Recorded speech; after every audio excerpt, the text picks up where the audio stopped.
একটা ছেলেকে বলতে বলেন, এখানে আইসা দাঁড়াই আব্বা, তোমরা একটা ছেলে আইসা বলো যে ব্রাজিল আর্জেন্টিনার খেলোয়াড়ের সাথে আমাদের ধর্মীয় সম্পর্ক কি? যদি ধর্মীয় কোনো সম্পর্ক না থাকে তো আমাদের রাষ্ট্রীয় সম্পর্ক কি? বাংলাদেশের অর্থনীতি, সামাজিক, বাংলাদেশের উন্নতি, প্রগতি, আধুনিকতার জন্য শুধু মাতৃভূমির মায়াও যদি থাকে, একটা নাফরমান বল বেটা এখানে দাঁড়ায়া আর্জেন্টিনার ব্রাজিলের খেলোয়াড়ের সাথে আমাদের বাংলাদেশের উন্নতির কি সম্পর্ক? ইসলাম তো আছে নাই, রাষ্ট্রের বলেন, এ দেশের উন্নয়নে কথা বলেন, আমাদের সাথে ওদের কি কি লেনদেন বলেন আঙ্কেল, বলো না আব্বা। হ্যাঁ, একটা কথার বুঝায় কও যে একটা যুক্তি তো থাকবে। হুজুর, এই ফুটবল বিশ্বকাপে যদি আমরা ব্রাজিল এবং আর্জেন্টিনার পক্ষে ব্যাপক লাফাইতে পারি, বিনিময়ে ওই দেশের লোকেরা যদি আমাদের প্রতি সন্তুষ্ট হয়, তাহলে আমাদের দেশের রেমিটেন্স বেড়ে যাবে, আমাদের দেশের তেল বেড়ে যাবে, আমাদের দেশের উন্নতি বেড়ে যাবে। একটা কিছু তো হবে, সেটা কি বলো না আব্বা, বলো। কাতার বিশ্বকাপে প্রধান আলোচ্য বিষয় ছিল, আমরা স্পষ্ট পত্রিকায় দেখছি, এখনো পিছনে সার্চ দিলে পাওয়া যাবে, কাতার বিশ্বকাপে প্রধান আলোচ্য বিষয় ছিল মদের বোতল। কাতার সরকার আইন করছিল স্টেডিয়ামের ভিতরে মদের বোতল সরাসরি খাওয়া যাবে না। এটা নিয়ে সারা বিশ্ব, ইউরোপ তখন বিতর্ক করছিল যে না, এটা স্বাধীনতা হস্তক্ষেপ, যেখানে অবাধে মদের বোতল। ব্রাজিল বিশ্বকাপের সময় সরকারি ওরা হিসাব দিছিল ওই দেশে যে যে পরিমাণ আয় হবে, রাষ্ট্রের আয়, এই আয়ের যে খাতগুলো দিছিল আমি নিজ চোখে দেখছি, সেই খাতের একটি খাত হলো যে পরিমাণ হোটেলে নারী ভাড়া দেওয়া হবে, যে পরিমাণ বেশ্যাবৃত্তি হবে, দেহ বিক্রি হবে, ওইখান থেকে রাষ্ট্র বিশাল বড় টাকা আয় হবে, ওইটা একটা বড় খাত। আমি এই চোখে, আমি দেশে থাকি, আমরা সাদের দেশে থাকি না, আমি জেনারেল লাইনে পড়ালেখা করা ছেলে, আমি কুমিল্লা ভিক্টোরিয়া কলেজ থেকে মাস্টার্স পাস করছি, সরকারি কওমি 2 লাইনে মাদ্রাসার থেকে পড়ালেখা শেষ করছি, আলহামদুলিল্লাহ। এজন্য বলছি দোস্ত, পৃথিবীর খোঁজ খবর আমরাও রাখি, ইউরোপের প্রতিটা পদক্ষেপ আমরাও খবর রাখি। বলো না, তোমরা ইনসাফের সাথে বলো, একটা ছেলে, এই একটি ফুটবল বিশ্বকাপকে কেন্দ্র করে কি পরিমাণ জুয়ার খেলা হবে? এক এক খেলোয়াড়ের নামে, দলের নামে কত কোটি কোটি ডলার জুয়া হবে, বলেন বলেন। খেলা হইলো ফুটবল, কিন্তু 3 দেশে 3টা উদ্বোধনী অনুষ্ঠান হবে, 3 দেশের সম্মিলিত আয়োজনে 3টা উদ্বোধনী অনুষ্ঠানের মধ্যে অসংখ্য নর্তকী নাচবে। তো নারীর নাচের সাথে ফুটবলের কি সম্পর্ক? বলো না ভাই, ইনসাফ করো আব্বা, নর্তকীর নাচের সাথে ফুটবলের কি সম্পর্ক বলেন? এমন দুনিয়ার বেশি দিন থাকতাম না, এই জন্য চিন্তা করছি কইয়ে যাই, বুঝেন না? কে ষড়যন্ত্র করবো, কে হুমকি দিব, কে ধমকি দিব, যে যেটাই করবো কোনো অসুবিধা নাই, গুলি করুক আর গুম করুক, খুন করুক আর জখম করুক, যে যেখান থেকেই মেরে ফেলুক, শেষ পর্যন্ত আল্লাহর কাছে ফেরত পাঠাবে, ফেরত পাঠাবে না। আর ওই মালিক জুলুম করবে না, তিনি ইনসাফ করবেন।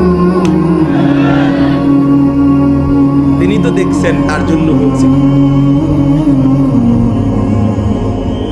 তার জন্য বলেছি। দুনিয়া খুব কেয়ারফুল থাকলেও মরে যায় একেবারে। আমি আমার পরিচিত একজন করোনার সময় 4 তলার একদিনের জন্য নামে নাই, ওনার পরিবার বলছে উনি মারা গেছে, আর হচ্ছে শুধু একদিন বিকাশে, আরে মোবাইলে কোনোভাবে টাকা নাই, কেউ ফোনটা ধরতেছে না, শুধু নিচে বিল্ডিং এর ওনার নিচতলার সামনেই দোকান, নাইমা দোকানের শুধু কইছে টাকা দিত, সাথে সাথে উঠে গেছে। এই সময়ে করোনা ধরে গেছে, উনি মরে গেছে।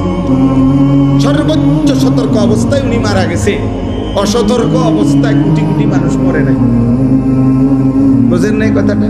তাহলে মূলত সতর্কতা অসতর্কতা, সতর্ক থাকতে নিষেধ করি না, কিন্তু মূল কথা হলো 3 বেলা নিয়মিত খানা যে খায় তারও মৃত্যু হয়, অভুক্ত যে থাকে তারও মৃত্যু হয়। মৃত্যু কারোই থামে না আমার ভাই বন্ধু। অতএব আলহামদুলিল্লাহ অনেক মেহনত আমার প্রিয় মাকসুদ ভাই লাকসামের, যে আমারে দাওয়াতটা দিছে, অনেকবার পেরেশানি করছে। এই মানুষটা দিন রাত নিজের এলাকায় কোথায় কোনখানে একটা মাহফিল, একটা আলেম ওলামা আনা যায়, ওনার সারাদিন এই ফিকির, সারাদিন আমার কতভাবে যে বুঝাইয়া আনছে যে হুজুর অনেক ভালোবাসা নিয়া এলাকার সর্বস্তরের জনগণ মিলে, নওজোয়ান ছেলেরা, বয়স্ক বাবা চাচারা সবাই আন্তরিকতা নিয়ে এই মাহফিলটা সাজাইছে। খতিব সাহেব, ইমাম সাহেব উনিও বললেন মাশাআল্লাহ। আমি আপনাদের সবাইকে মোবারকবাদ জানাই, আপনাদের সকলের ভালোবাসা, আন্তরিকতা।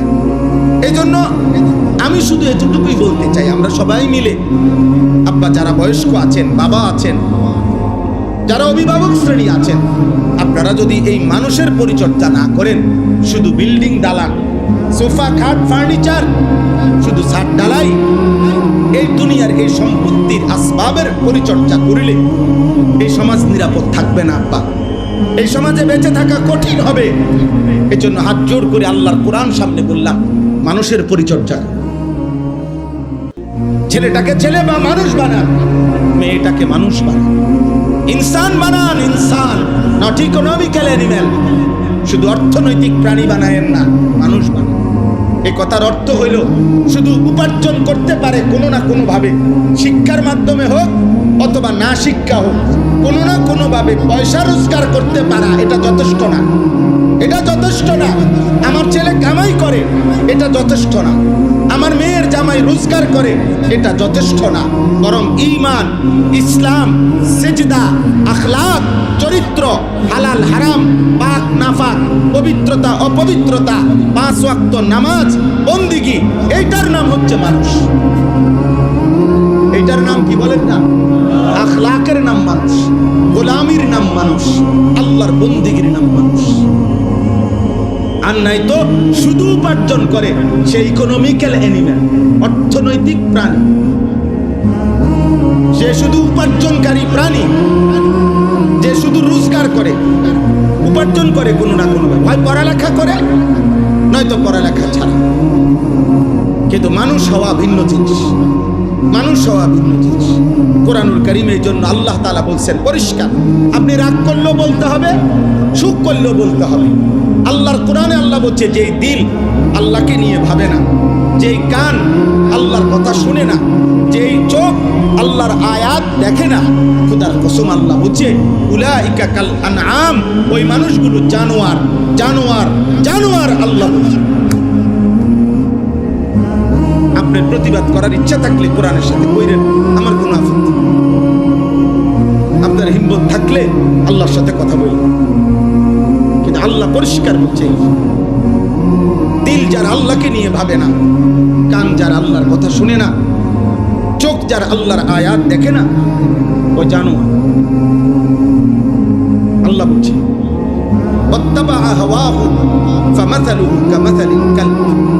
আল্লাহ বলছে মনের ইচ্ছে মতো যে চলে, মনের ইচ্ছে মতো যে চলে, খোদার কসম কোরআনের আয়াত, আল্লাহ বলছে তার জীবন কুত্তার জীবন।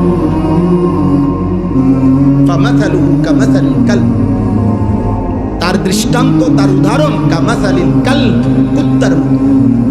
কালবুন মানে কুত্তা। মনের ইচ্ছা মতো চলে। তোমরা যারা 5 ওয়াক্ত নামাজ পড়ো না, তোমরা নিজের ইচ্ছায় না আল্লাহর ইচ্ছায় পড়ো না, কথা বলে না।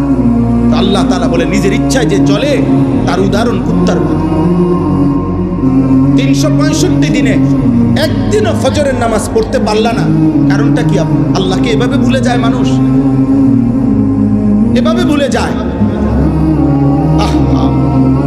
এই পৃথিবীর সাধারণ থেকে সাধারণ যদি কেউ কারো জন্য কোনো সুপারিশ করে, সে তো কথা জানতে চায়, কি বিষয়ে সুপারিশ করতাম, কি বলতাম, আমনে কদ্দুর আগাইছেন, আমনে কোনানে আইয়া বাজ্যা গেছেন, হ্যাঁ কাগজপত্র কি কি আছে। আমি আজকে একজন ডাক্তারকে বলছি, আমার বিবিরে ডাক্তার দেখাইতাম শনিবারে, আমার ঘনিষ্ঠ উনি বলছে হুজুর গত 2-3 বছরে যত ডাক্তার দেখাইছেন এই বিষয়ে সবগুলো স্লিপ প্রেসক্রিপশন নিয়ে আইসেন। কথা বোঝেন নাই আমার? তো নবী সাল্লাল্লাহু আলাইহি সাল্লামের কাছে যেই উম্মত সুপারিশের জন্য যাইবে হাসরের ময়দানে, ইয়া রাসূলুল্লাহ আমি আনিসুর রহমান, এই যে আমার কাগজ ফাইল, আমার জন্য একটু সুপারিশ করেন। তো নবী সাল্লাল্লাহু আলাইহি সাল্লাম তাকায় দেখবে 365 দিন খোদার এক বছরে একদিনও ফজরের নামাজ পড়ে নাই, 40 বছর টানা সুদ খাইছে, 40 বছর টানা বিড়ি সিগারেট খাইছে, 40 বছর টানা কথায় কথায় গালিগালাজ করছে, প্রতিদিন রঙিন টেলিভিশনে নর্তকীর ছবি দেখছে, এইভাবে লেখা আছে নামের নিচে আমল নামায়। আল্লাহর নবী তখন বলবেন উম্মত, এই আমার উম্মত, এই শ্রেষ্ঠ নবীর উম্মত। আমি 23টা বছর তায়েফের পাথরের আঘাতে আমার সারা দেহ রক্তাক্ত হয়েছে, আমি এত রক্ত ঝরাইলাম যে আমার পায়ের জুতার সাথে পায়ের তালু রক্তে জমাট বাইদা খুলতে কষ্ট হয়েছে। 14 দিন টানা ক্ষুধার কষ্টে আমি পেটে 2টা পাথর বাঁধছি। 3 মাস আমার ঘরের চুলায়, খোদার কসম হাদিসে আছে নবীর স্ত্রী আয়েশা বলছে রাদিয়াল্লাহু তাআলা আনহা, 3 মাস নবীর সংসারে টানা চুলায় কোনোদিন রান্না করা খাবার জোটে নাই। উহুদের দান করা শহীদে গর্তের মধ্যে এতটা সময় পড়েছিল যে নবীজি কাউকে ডাকতেও পারতেছিলেন না, কেউ খুঁজতেও পাচ্ছিলেন না। আল্লাহর নবী এভাবে আহত হয়ে রক্ত মাখা দেহ নিয়ে উহুদের প্রান্তরে পড়েছিলেন। নবী বলবেন উম্মত, এই আমার তায়েফের রক্তের বিনিময়, এই আমার উহুদের দান শহীদ করার বিনিময়, এই আমার পেটে পাথর বাঁধা ক্ষুধার কষ্টের বিনিময়, এই আমল নামা।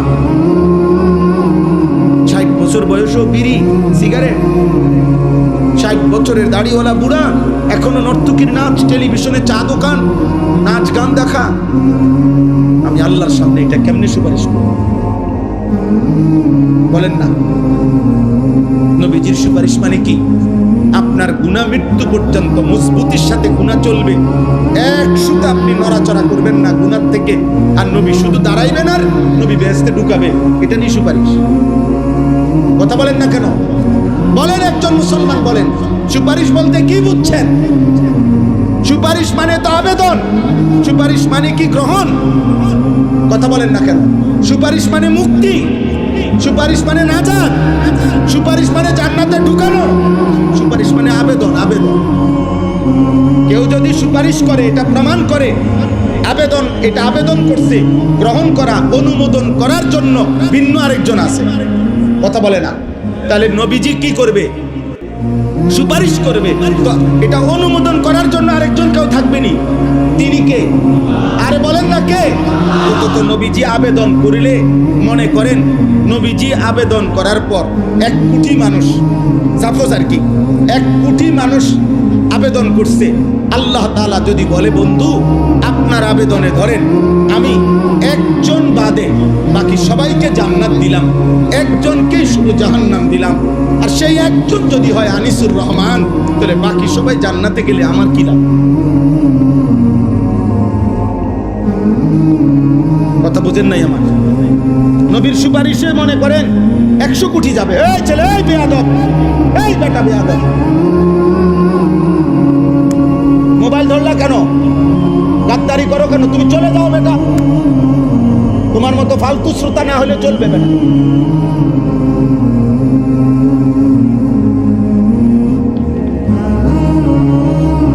জি বাবা, আপনারা ধরে বুঝান আপনাদের ছেলেদেরকে, বলেন একটা লোক যদি, একজন, আরে ভাই একজন, আমি যদি জাহান্নামী হই, যারে আল্লাহ জাহান্নাম দিবে সে যদি আমি হই, বাকি সবাই যদি জান্নাতে যায়, আমার কি লাভ? কথা কন না, আমার কি লাভ? দোস্ত আমার, বন্ধু আমার, আমি সর্বোচ্চ আবেগ দিয়ে বলছি, রাগ হইও না ভাই, আমি মোবাইলের এটা মাইনা নিতে পারি, আমার কথা হলে সে না শুনুক, আমার কোনো আপত্তি নেই। আমি জীবনভর আজকে আলহামদুলিল্লাহ আল্লাহর দয়ায় 22 বছরের এই ছোট্ট ওয়াজের জীবনে কখনো 10 জন মানুষের সামনে বয়ান করছি, কখনো 10,000 মানুষের সামনে বয়ান করছি। এটা কোনো বিষয় না।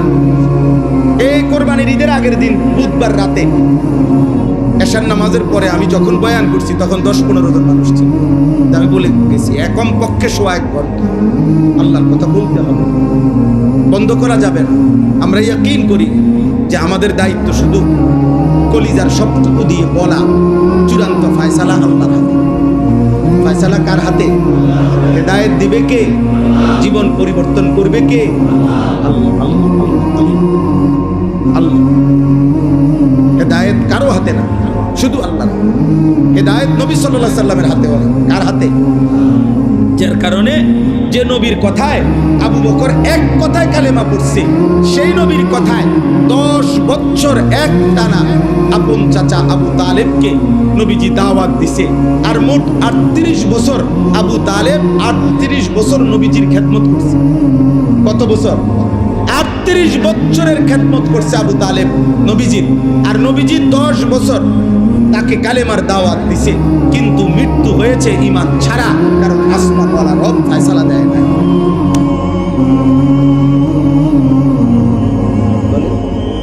নবীজি কাঁদছে, চোখের পানি ফেলছে, ফেলে নাই?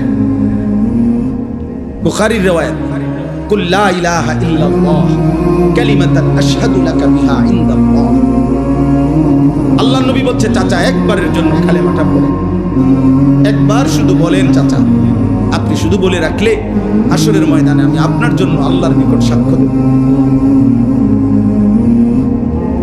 হাদিসের মধ্যে আছে আবু তালেব নবীজি ফালাম ইয়াজাল বারবার বলতেছিলেন, আর আবু জাহেল আর উমাইয়া ইবনে খালফ এই 2 জন কাফের বারবার নিষেধ করছিল।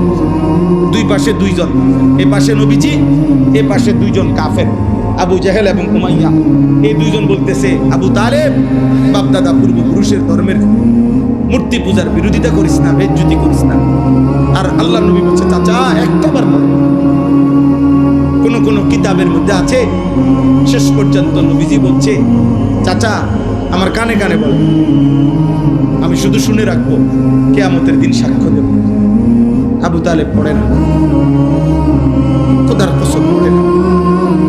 কিতাবে আছে শেষ পর্যন্ত নবীজি বলছে, চাচা আমি পড়ি, আপনি শুধু ঠুকটালারেন। আমি তবুও বলবো আল্লাহর কাছে যে আল্লাহ চাচা ঠুক লাগছে, মনো কালেমাই পড়ছে। আবু তালেব ঠুঁটো লারে না, শেষ পর্যন্ত আছে। এবার নবীজি বলছেন, চাচা আপনি আগুনের মধ্যে কেমনি শুইবেন? আপনি আগুনে পুড়বেন। আপনি আমার 38 বছর খেদমত করছেন, আপনি জাহান্নামের আগুনে পুড়বেন। চাচা আমি এটা সহ্য করতে পারবো, আপনি তো আগুনে পুড়বেন। এই তখন আবু তালেব একটা কথা বলছে, এই কারীম। আবু তালেব বলছে, ভাতিজা মুহাম্মদ, আন-নারু খায়রুম মিনাল আর। আপনারা সবাই মনে রাখবেন, আবু তালেব বলছে, মুহাম্মদ দুনিয়ার মানুষের কাছে লজ্জিত হওয়ার চাইতে আগুনে পোড়া ভালো। শুনছেন? আন-নারু খায়রুম মিনাল আর। বলছে, মুহাম্মদ প্রয়োজনে জাহান্নামের আগুনে পুড়ব, কিন্তু সমাজের মানুষের কাছে বেজ্জতি হতে পারে। অসংখ্য বাবা মার হিসাব থেকে 3 দিন ধরে বিয়া বাড়িতে ডেকসেট বাজতে আছে। এবারটার কথা হইল, প্রয়োজনে হাসরের ময়দানে জাহান্নামের আগুনে পুড়ব, কিন্তু জিফুত নাই না তুলের কাছে বেজ্জতি হতে পারে। ফুলাইনে সব করছে, ফুলাইনে কি করছে? ফুলাইনে সব করছে। বেড়া বেড়ি এক প্যান্ডেলে খাওয়াইতে আছে, ও গুণা হইব তো, ও গুণা এটা করুন তাই বা হয়তো কিছু পূজা খাওয়ান লাগবে, কিন্তু বেজ্জতি থেকে তো বাঁচতে। গ্রামে বেজ্জতি হয়েছে না, এবার মানুষ এবার এক আলগি দিয়ে টাঙ্গাই তুইছে ইজ্জত দিয়ে। হ্যাঁ, মানুষের কাছে যাতে বেজ্জতি না হয় এই জন্য গুণাটাকে কি করে নিছে? মেনে নিছে। কথা বোঝেন না? একটা হাইয়েস্ট পিঠের ভিতরে বেড়া বেড়ি ফুলা মাইয়া, হ্যাঁ চাপ দিয়ে বইয়ে লাও, মাত্র 10 কিলোমিটারের পথ, এত ফর্তা ফুর্তা পাই না, এত এত এত জমিদারি করো না, বুঝে নাও বেড়া বেড়ি এক পথে যে জান দিয়ে জায়গা পাও, বুঝে নাও এটা জায়েজ হয়ে গেল। এটা 2 কিলোমিটার হইলে এটা জায়েজ, 10 কিলোমিটার পথ কম হইলে বেড়া বেড়ি এক লোকে বইন জায়েজ নাকি? বিয়ার রাত, বিয়া বাড়ি, আপনার স্বাস্থ্য বোন জ্যাঠ তো ভাই ভাই ছোট বাচ্চা 10 বছর 12 বছরের মনে করে সব দিদি একটা তেলা সবাই একটা বালিশ দিয়ে সবাই শুয়ে নেবেন, এটা হালাল না হারাম? তো এই এত দিকে গুনাহ করে এরপরে শেষ সমস্ত নাফরমানি কমপ্লিট করে এরপরে ইমাম সাহেবের কাছে তাই হুজুর কাজ করে আল্লাহ যেন বুদ্ধি সুখে রাখে, আল্লাহ যেন 70,000 টাকার যে বিয়ের গেটটা আল্লাহ যেন এটা বরকত দেয়, গায়ে হলুদের যে অনুষ্ঠানে বেড়া বেড়ি নাচছে আল্লাহ যেন এটা বরকত দেয়, পুরাটা অনুষ্ঠান যে ভিডিও করছে আল্লাহ যেন এটার মধ্যে বরকত দেয়, বেড়া বেড়ি যে একই হাইয়েসের মধ্যে সাইপা বইছে আল্লাহ যেন এটার মধ্যে বরকত দেয়। দিব দিবার আপনি টের পাই রোদ উঠলেই বুঝবেন, বুঝেন নাই? বলেন নাউজুবিল্লাহ, বলেন নাউজুবিল্লাহ। মুসলমান মনে রাখবেন আমার শেষ কথা, চোখ বন্ধ করলে ঝড় থামে না, মাথা নোয়ায়া ফেললে ঝড় থামে না। ওট পাখির স্বভাব তুফান দেখলে বালুর মধ্যে মাথা ঢুকায়, চামচিকার স্বভাব, বাদুরের স্বভাব আলো ফুটলে মাথা নিচের দিকে দিয়া চোখ বন্ধ করে রাখে। তার মানে সে বুঝাইতে চায় আলো আসে নাই, না আলো আসছে, তুমি মাথা নোয়াই লাইছ। এই জন্য আপনি যদি বলেন আমি বুঝি নাই, চোখ বন্ধ করে যদি আপনি কোন তুফান নাই, না তুফান ঠিকই আসতেছে, আপনি চোখ বন্ধ করে রাখছেন, তা আপনি বুড়া মানুষ, গ্রামের মানুষ, বুঝি নাই বা ও এখনকার যুগ এরকম, তাও আগের মতো সাফাসাফি করলে হইতো না, এই সব কিছু বললেই কবরের আযাব মাফ হয়ে যাবে, জাহান্নামের আযাব মাফ হয়ে যাবে। খোদার কসম এটা হবে না। ইমাম সাহেব আর মুক্তা দিয়ে, মুসল্লি আর হুজুরে, পাবলিকে আর জনগণে আমরা একত্র হইয়া গেলে কবরের আযাব মাফ হবে না। আপনি উনি আমারে কইলো, আমি ইমাম সাহেবরে কইলেন আপনি হুজুর বুঝেন তো অন কি আর এই যুগ আসেনি, হুজুরে কইলো আচ্ছা বুঝি তো, বুঝি তো, ঠিক আছে আল্লাহ ভরসা চালাইয়া নেন। হ্যাঁ, ইমামে আর মুসল্লি মিল্লা গেলে আখেরাত ক্লিয়ার, হিসাবে আর মুরিদে মিল্লা গেলে আখেরাত ক্লিয়ার। হ্যাঁ কি মিল্লা জিল্লা, মিল্লা জিল্লা কু মিল্লা, মিল্লা জিল্লা আখেরাত না। ওয়ামতাজুল ইয়াউমা আইয়ুহাল মুজরিমুন, আল্লাহ তাআলা হাশরের ময়দানে বলবে ফেরেশতা প্রত্যেকটা নাফরমান বেঈমানরে আলাদা কর, বাইর কর কার ধাক্কা দিয়া, ওয়াকিফুহুম ইন্নাহুম মাসউলুন। আল্লাহ বলবে ফেরেশতা প্রত্যেক পাপীকে 3 জন একসাথ করবি। প্রিয় ভাই, কোরআনের আয়াত, প্রত্যেক পাপীর বেলায় আল্লাহ বলবেন 3 জনকে একসাথ করবা। 1 পাপীকে, 2 এই পাপ কাজে তার সঙ্গী যে ছিল তাকে, 3 এই পাপ করতে গিয়ে সে যার উপরে ভরসা করছে, তারে শেল্টার দিছে সে, যে সেই গডফাদার যে তাকে অন্যায় করতে, চুরি করতে, জিনা করতে, মদ খাইতে, জুয়া খেলতে, নারী দেখতে, জুলুম করতে, সন্ত্রাসী করতে, চাঁদাবাজি করতে, হারাম করতে যে তাকে শেল্টার দিছে, আল্লাহ বলে 3 জনকে একসাথ করো। খোদার কসম আল্লাহ বলেন, আর জাহান্নামের রাস্তায় দাঁড় করাও, আমি একটা একটা করে জিজ্ঞেস করব আর জাহান্নামে পৌঁছায় দেব। কোরআন শরীফের আয়াত, উহশুরুল লাযীনা যালামু ওয়া আযওয়াজাহুম ওয়া মা কানু ইয়াবুদুনা মিন দুনিল্লাহ ফাহদুহুম ইলা সিরাতিল জাহিম ওয়াকিফুহুম ইন্নাহুম মাসউলুন মা লাকুম লা তানাসারুন বাল হুমুল ইয়াওমা মুস্তাসলিমুন। আল্লাহ তখন ওই 3 জনকে, পাপীর সঙ্গী, পাপ কাজ সে যার উপরে ভরসা করে করছে, এই 3 জনকে একসাথ করে আল্লাহ বলবেন কি হলো, একজন আরেকজনকে সাহায্য করছো না কেন? একজন আরেকজনকে এখন কিছু বলছো না কেন? সহযোগিতা করছো না? আল্লাহ আমাকে মাফ করে দেন, আল্লাহ আমাদের সবাইকে মাফ করে দেন। প্রিয় ভাই, জওয়ান মুসলমানের নওজোয়ান আব্বা, আগামী পৃথিবী তোমাদের। তোমরা যাদের বয়স 14 বছর, 16 বছর, 18 বছর, 20 বছর, আমার আব্বা, তোমরা এত কম বয়সে এমন সুন্দর হায়াত নষ্ট করো। এত নারী দেখো না আব্বা, এত নারী দেখো না, এত অশ্লীল ছবি মোবাইলে দেখো না, মদের আড্ডা, জুয়ার আড্ডায় যাইও, জিনা আর ব্যভিচার, নারীর আড্ডায়, হারাম কোনো মেয়ের সাথে প্রেম ভালোবাসা, হারাম কোনো সম্পর্ক, পার্ক, রেস্তোরাঁ, বিনোদন, রাতভর গল্প, মোবাইলে আলাপ, বাস্তবতার হারাম প্রেম, সবটাই জিনা। খোদার কসম, হাতেরও জিনা, পায়েরও জিনা, চোখেরও জিনা, লজ্জাস্থানেরও জিনা, সবটাই নবীজি বলছে জিনা। লজ্জাস্থান দিয়ে যে অপকর্ম করে সেটাও জিনা, হাত দিয়ে যে হারাম নারী ছুঁয়ে দেয় এটাও জিনা, চোখ দিয়ে যে হারাম নারী দেখে, মানে যাকে দেখার অনুমতি নাই, এটা চোখের জিনা, কানের জিনা, হাতের জিনা, পায়ের জিনা। নবীজি বলছে, বিশুদ্ধ হাদিস, বুখারী মুসলিমের হাদিস। সাথে সাথে মদ, নেশা। আল্লাহ নবী সাল্লাল্লাহু আলাইহি ওয়াসাল্লামের একটা হাদিস শুনেন, ছেলের আব্বা একজন হলেও যদি ভাবো তাহলে শুনো, খোদার কসম নবীজি বলছেন, আমার কাছে নির্ভরযোগ্য আরবি তাফসীর আছে, আত-তাফসীরুল মুনীর, এই তাফসীরের মধ্যে আছে এই হাদিস।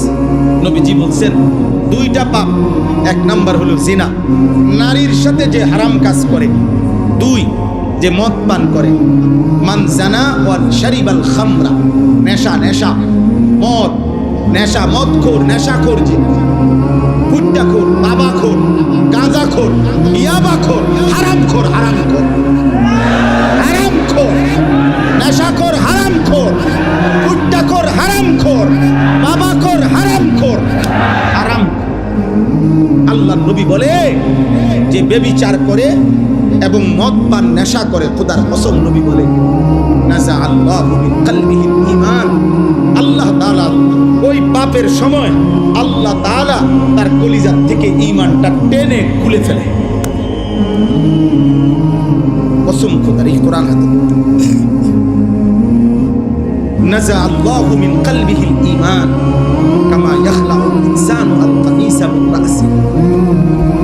নবীজি বলেন, মানুষ যেমন তার গায়ের জামা খুলে ফেলে, ঠিক তেমনি ভাবে আল্লাহ তাআলা নেশাখোর আর নারীর সাথে যে অপকর্ম করে তার কলিজার থেকে ঈমান এভাবে খুলে ফেলে। কি সাংঘাতিক কথা! এই ব্যভিচারীকে আল্লাহ যেন বলে, এদিকে ওয়েট, কই যাচ্ছ? বেডি দেখবা? উলঙ্গ ছবি, নর্তকী, জিনা, ব্যভিচার, হারাম নারীর আড্ডায়, ওয়েট, 1 মিনিট। আল্লাহ যেন ডাক দিয়ে বলে, দাঁড়াও, দাঁড়াও, আমার ঈমান আমারে দিয়া যাও, যা, এবার বেঈমান। যে মদ পান করে, নেশাখোর, আল্লাহ তাআলা বলে, দাঁড়া 1 মিনিট, নেশাখোর, দাঁড়াও, দাঁড়াও, আমার ঈমান আমারে দিয়া দাও, যাও, এবার বেঈমান। যাও।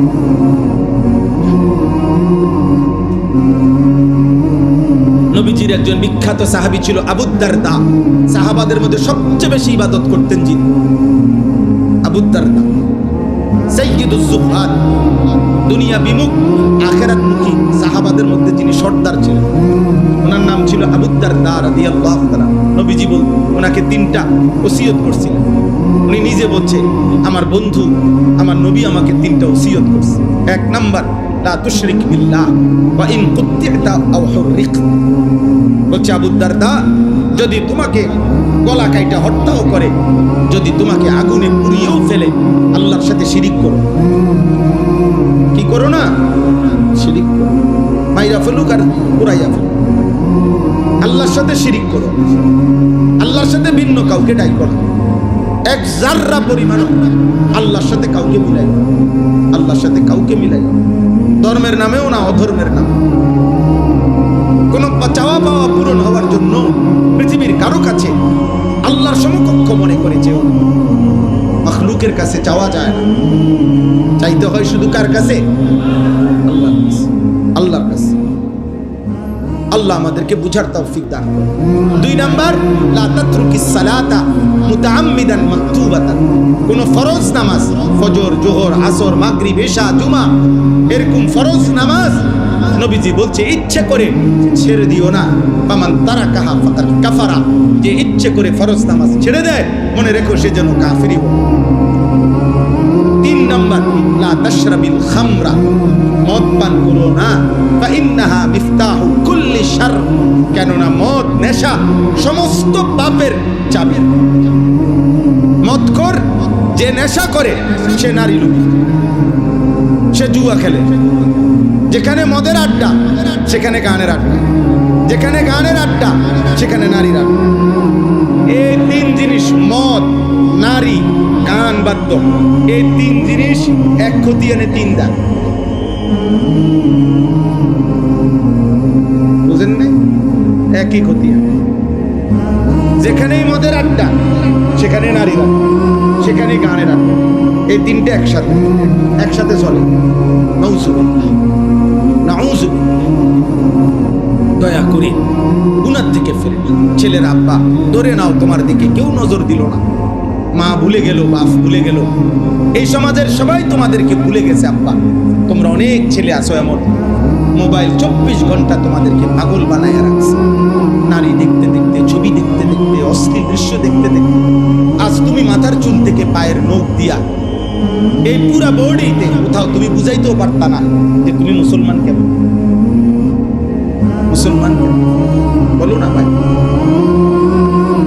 যদি কেউ এভাবে তোমরা মনে করো, কেউ তোমারে বাধা দেয় না, কিন্তু এরপরও তুমি আল্লাহর কাছ থেকে ছাড় পাইবা না। তুমি নিজেরে নষ্ট করো না, আমার এই শেষ কথা অনুরোধ করলাম। এটা আমার কলিজার একটা ব্যথা। আমি ব্যক্তিগতভাবে মুসলমান কিশোর, যুবক, নওজোয়ান, তারা আল্লাহর দিকে ফিরুক, সবাই সবার জায়গায় করুক, আমার মানা নাই। স্কুলে পড়ো, কলেজে পড়ো, ইউনিভার্সিটিতে পড়ো, কোনো অসুবিধা নেই, আল্লাহকে ভুলো না, নামাজকে ভুলো না, হালাল হারামকে ভুললো না। আমরা মুসলমান, আমরা মুসলমান। এটা আমাদের প্রথম পরিচয়, এটা আমাদের শ্রেষ্ঠ পরিচয়, এটা আমাদের প্রকৃত পরিচয়, এটা আমাদের শেষ পরিচয়। এটা আমাদের কি শেষ পরিচয়, এটা আমাদের কবরের পরিচয়, এটা আমাদের আখিরাতের পরিচয়। আমরা মুসলমান, আমরা ঈমানদার। আমাদের আল্লাহ আছেন, আমাদের নবী সাল্লাল্লাহু আলাইহি সাল্লাম আছেন, আমাদের কোরআন আছে, আমাদের ইসলাম আছে। এই চারটেই শ্রেষ্ঠ। আমাদের আল্লাহ সর্বশ্রেষ্ঠ, আমাদের নবী সর্বশ্রেষ্ঠ, আমাদের কিতাব সর্বশ্রেষ্ঠ, আমাদের ধর্ম সর্বশ্রেষ্ঠ। আমি অন্যের কাছে যাব না, বলো না ভাই। আমি কিসের অভাবে অন্যের কাছে যাব? আমার কাছে কোনটা নাই? এই চারটার কোনো একটাই আমাদের চাইতে বেশি কারো কাছে আছে? হিন্দুদের কাছে, বৌদ্ধদের কাছে, ইহুদিদের কাছে, খ্রিস্টানদের কাছে, নাস্তিক মুরতাদদের কাছে। আমরা অন্যের কাছে যাব না, কেন যাব ভাই? অতএব আমি অনুরোধ করছি, দয়া করে আমরা প্রত্যেকে আল্লাহর দিকে ফিরি। আমার এই সমস্ত যুবক ভাই, অনেক শ্রদ্ধেয় বাবারা আছেন, আপনাদের সামনে ছেলেরা তোমাদেরকে বলি, ফজরের নামাজ পড়ো। আমার একটা জীবনের মেহনত, আমি ফজর ক্যাম্পেইনের কাজ করি সারা বাংলাদেশে। আমার অসংখ্য ছেলে আছে আমাদের, যারা আমার ঘরে কলিজা দিয়া মহব্বত করে, এখানেও আসাম করছেন আলহামদুলিল্লাহ। যারা ফজর ক্যাম্পেইনের একটা কাজ করি আমরা, মানে হলো ফজর নামাজের মুসল্লি বৃদ্ধির চেষ্টা। ক্যাম্পেইন মানে প্রচারণা, ফজরের মুসল্লি বৃদ্ধির প্রচারণা। আমাদের একটা স্বপ্ন, সারা বাংলাদেশের মসজিদে জুমার নামাজ আর ফজরের নামাজের মুসল্লি বরাবর। আর এটা কিতাবের মধ্যে আছে ভবিষ্যৎবাণী, আসমানি কিতাবের ভবিষ্যৎবাণী, যে মুসলমানদের যখন জুমার নামাজ আর ফজরের নামাজ মুসল্লি বরাবর হবে, কসম আল্লাহর কিতাবের কথা এটা, সেদিন মুসলমানদের হাতে গোটা পৃথিবীর বিজয় হবে, পৃথিবীর সমস্ত বেঈমানের উপরে ঈমানের পতাকা উঠবে। কোন দিন? জুম্মা আর ফজর বরাবর হবে। এখন বলেন তো, আমাদের জুম্মা আর ফজর বরাবর? ফজরের মুসল্লি অর্ধেক, 4 ভাগের 1 ভাগ, অনেক, এখনো বহু দূর। আমাদের বিজয় এখনো বহু দূর। এই জন্য সারা বাংলাদেশে আমরা আলহামদুলিল্লাহ এই কাজটা, বয়স্ক বাবা, বয়সী যারা আছেন, আপনাদেরকে বলি, ফজরের নামাজ পড়ে।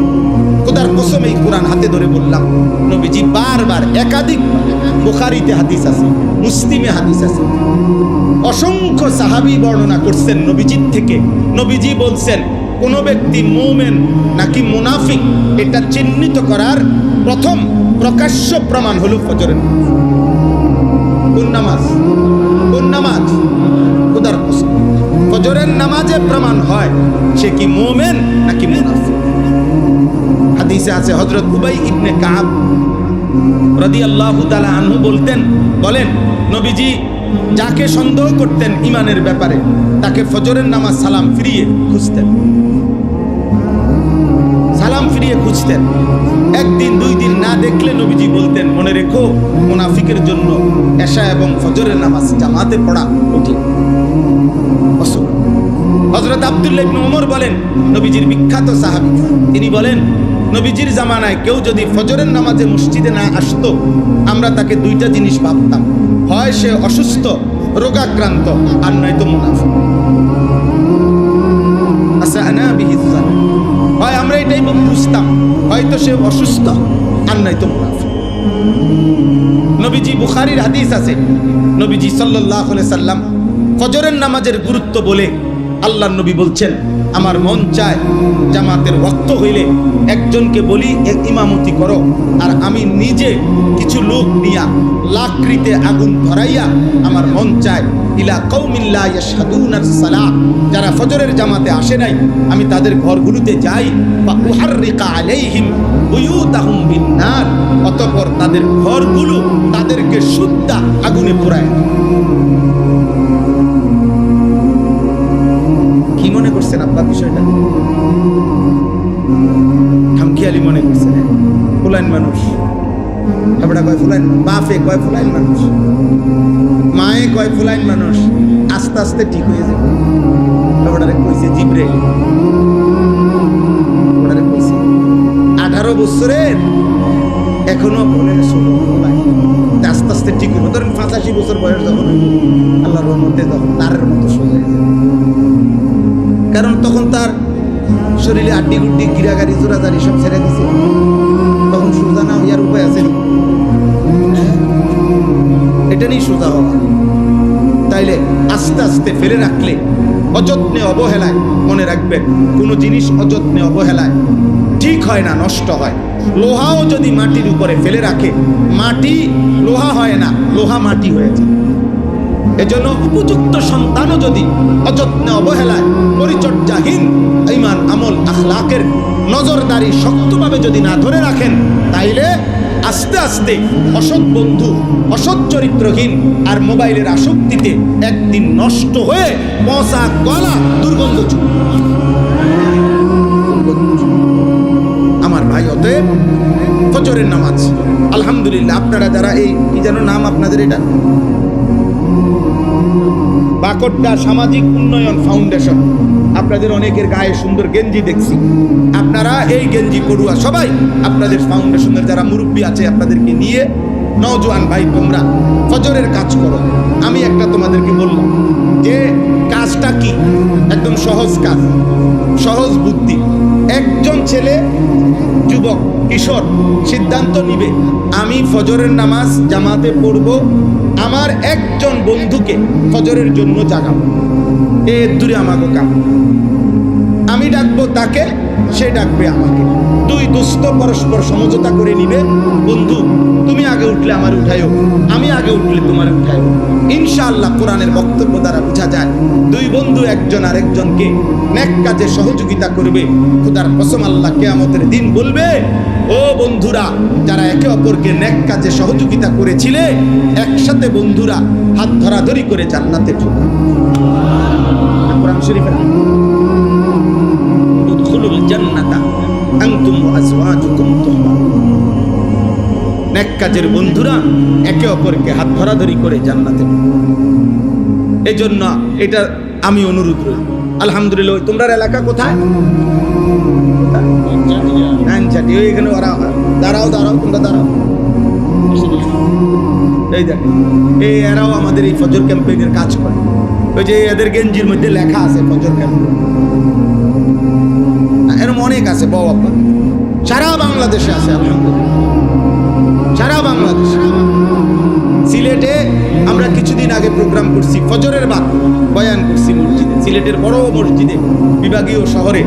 হ্যাঁ, সিলেট আম্বরখানা নাকি, আম্বরখানা পয়েন্ট মসজিদ। ফজরের ওয়াক্তে এলাকাবাসী ওই যে ও সিলেটের আজকে আসছে, এ বলতেছে কয় তার আত্মীয় রাত্রে 3:30 বাজেই আপনার মোটরসাইকেল দিয়ে দূর জায়গার থেকে ফজরের জামাত উঠছে।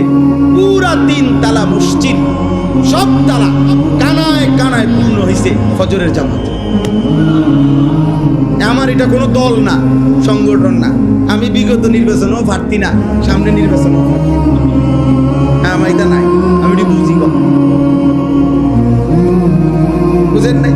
আমি বুঝি আল্লাহর কথা বলা। হ্যাঁ, যার যার সাধ্য মতো চেষ্টা, যা যে এর চাইতে বেশি কাজ করতেছে আলহামদুলিল্লাহ, প্রত্যেকের সাধ্য মতো কম বেশি দিনই কাজ করা, ঠিক না বলেন? উচিত কি না বলেন? এই জন্য প্রথম জিম্মাদারি ফজরের জন্য ইনশাআল্লাহ আপনারা বাবারা, আপনারা আপনাদের সন্তানকে উঠান, আপনি আপনার ছেলেটার সামনে দাঁড়িয়ে উঠান, স্ত্রীকে উঠান। আল্লাহ নবী বলছে যে স্বামী স্ত্রীকে ফজরের নামাজের জন্য জাগিয়ে দেয়, যে স্ত্রী স্বামীকে ফজরের জন্য জাগিয়ে দেয়, খোদার কসম নবী বলছে রাহিম আল্লাহ, আল্লাহ ওই স্বামী স্ত্রীর উপরে রহমত নাযিল। নবীজি বলছে যে এই পরিবারের পুরুষ তার পরিবারের সদস্য স্ত্রী ছেলে মেয়েদেরকে ফজরের নামাজের জন্য জাগিয়ে দেয়, অতঃপর সকলে ফজরের নামাজ আদায় করে, খোদার কসম নবী বলছে আল্লাহ তাআলা ওই ফ্যামিলির পুরুষ মহিলাকে বেশি বেশি জিকিরকারী পুরুষ এবং নারীদের অন্তর্ভুক্ত করে। তাহলে আমরা চেষ্টা করতে পারি কিনা বলেন? হিম্মত করেন, বলেন ইনশাআল্লাহ, বলেন ইনশাআল্লাহ। একদিন আমরা স্বপ্ন দেখি জুমা এবং ফজরের মুসল্লি বরাবর হব। হয়তো আমরা থাকবো না, হয়তো আমরা থাকবো না, হয়তো 30 বছর পরে হবে, হয়তো 50 বছর পরে হবে। একদিন সত্যি সত্যি দাজ্জাল আসবে, একদিন সত্যি সত্যি মাহদী আসবে, একদিন ঈসা নবী আসমান থেকে নেমে আসবে, চূড়ান্ত লড়াই হবে, পৃথিবীময় জিহাদ হবে, মাহদীর নেতৃত্বে যুদ্ধ হবে, আর শেষ পর্যন্ত দাজ্জাল এবং তার অনুসারীরা পরাজিত হয়ে গোটা পৃথিবীময় কালেমার পতাকা উড়বেই উড়বে, উড়বেই উড়বে, উড়বে। এ তোমার নবীর ভবিষ্যৎবাণী, আর তোমার নবী মিথ্যা বলে না, বানিয়েও বলে। তিনি মিথ্যাও বলে না, বানিয়েও বলে। আল্লাহ সবাইকে কবুল, আল্লাহ সবাইকে কবুল করে। আপনাদের এই সামাজিক উন্নয়ন ফাউন্ডেশন, আপনাদের কাছে আমার অনুরোধ, আপনাদের সামাজিক উন্নয়ন 2 ভাগে হবে ইসলামের দৃষ্টিকোণে। এই শেষ কথা মনে রাখেন। 1 নাম্বার হলো সামাজিক উন্নয়নের 2 অংশ থাকতে হবে। 100 টাকায় 60 টাকা আর 40 টাকা কমপক্ষে 2 ভাগ করতে হবে, সমান সমান। 60 টাকা হবে একদিকে, 40 টাকা হবে একদিকে। 60 টাকা দিয়া কি করবেন? 60 টাকা দিয়া মানুষের আখিরাতমুখী জীবন গঠনের জন্য আয়োজন করবেন।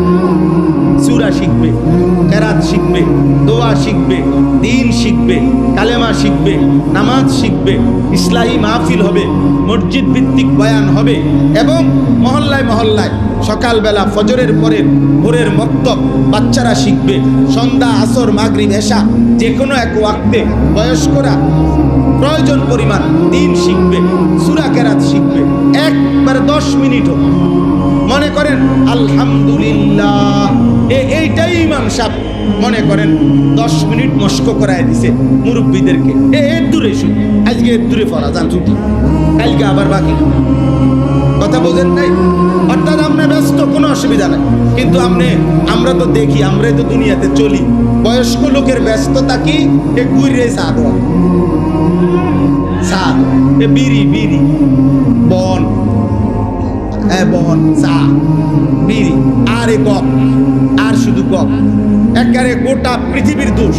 মেম্বার বালানা, চেয়ারম্যান বালানা, এমপি বালানা, এতের ফুট বালানা, এতের জি বালানা, এতে আড়ে কেমনে, এতে নাচে কেমনে, এ বসে বসে একজনের জুল দেয় দিছে, মাশাআল্লাহ চলছে। এবারে এক একজনের দেখবেন কুইটা উইটা লাফায়। আরে রাখ বেটা, আমি বুঝাইতে আছি, রাখ, তুই হন আমার কথা না। আম ভাইয়া ভাইয়া পড়তে আছে, এ কি বুঝায়, কি বুঝায় কেউ বোঝাচ্ছে, কারে বুঝায়, কিন্তু এখান থেকে বসে জাতিসংঘের বুদ্ধি দেয়। আমি তো সবসময় বলি পৃথিবীর সবচেয়ে বেশি বুদ্ধিজীবী বাংলাদেশের চা দোকানে। একটা ডাইরেক্ট যে খনিটা, এটাই মেন জাতীয় সম্পদ আমাদের দেশের। মেন সম্পদ যে জাতীয় যে সম্পদটা, শুধু বদনা, শুধু গীবত, শুধু বেহুদা, বেহুদা। উনি এই সারা দেশের বুদ্ধি দিবে, সারা পৃথিবীর বুদ্ধি দেয়। দোকানদারে আজকে 3 মাস টাকা পায়, আজকে 260 টাকার লেগে বেড়া মনে পর্যন্ত 50 বার করছে। শুধু লিখে রাখ, দোকানদারের শুধু লিখে রাখ, বুদ্ধি দেয় জাতিসংঘ। আপনি এত বুদ্ধির কি দরকার চাচা? আপনি টাকা না দিয়ে দেবেন, আপনি বেহুদা বুদ্ধি দেন কেন? এগুলা ফালতু কাজ কিনা বলেন? এই সময়টা জিকির করলে, একবার সুবহানাল্লাহ পড়লে, খোদার কসম নবী বলছে উহুদ পাহাড়ের চাইতে ভারী নাকি।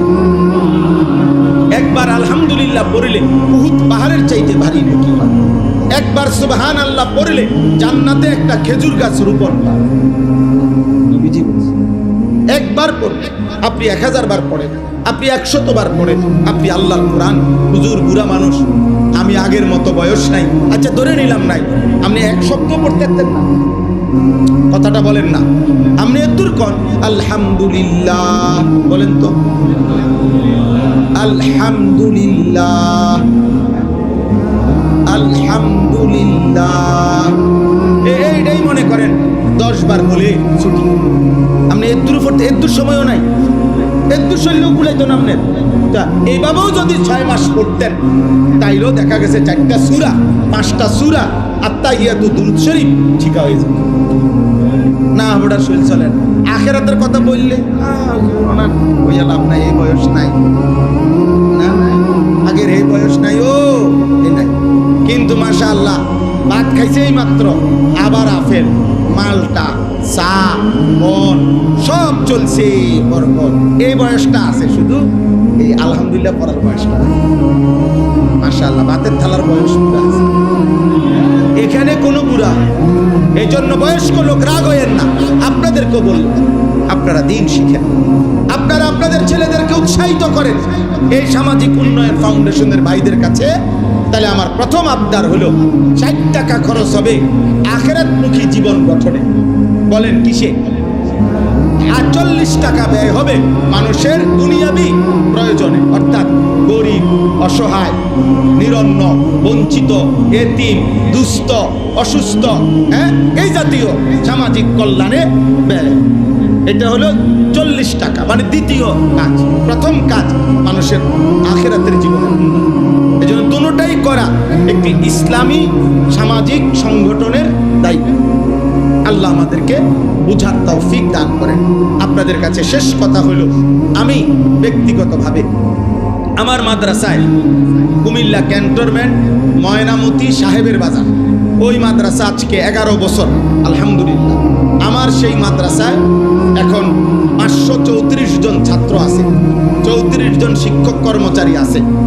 আজকে 11 বছর রানিং মাদ্রাসা, আলহামদুলিল্লাহ মাদ্রাসা চলতেছে। তা আমার একটা জীবনের স্বপ্ন, মুসলিম কিশোর যুবক নওজোয়ান স্কুলে পড়ুক, কলেজে পড়ুক, ইউনিভার্সিটিতে পড়ুক, এবং সাধারণ শ্রেণী মুসলমান যে কোনো বয়সে বছরের যেই কোনো দিন যেটুকু সময় যার আছে আমাদের ওই মাদ্রাসায় যাবে, দিন শিখবে। ওযু, নামাজ, সূরা, কেরাত, দোয়া, কালাম, রুকু, সেজদা, এই আশা নিয়ে আমরা একটা বড় জায়গা কিনছি।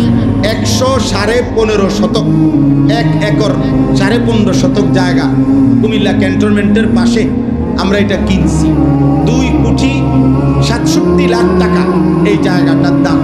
উদ্দেশ্য হইল এটাই যে মুসলমান যে আসবে যখন দিন শিখবে তখন, যার সময় যতক্ষণ দিন শিখবে ততক্ষণ। এই আশায় যে আমরা আজকে 2 বছর ভাঙ্গা ভাঙ্গা ফাঁকে ফাঁকে মাদ্রাসার বন্ধকালীন সময়ে স্কুল কলেজের ছেলেদের জন্য দিন শিক্ষার আয়োজন করি। আগামী 13 তারিখ এই মাসের 13ই জুন দ্বিতীয় শনিবার, প্রত্যেক মাসের দ্বিতীয় শনিবার আমাদের মাদ্রাসায় মাসিক মাহফিল হয়।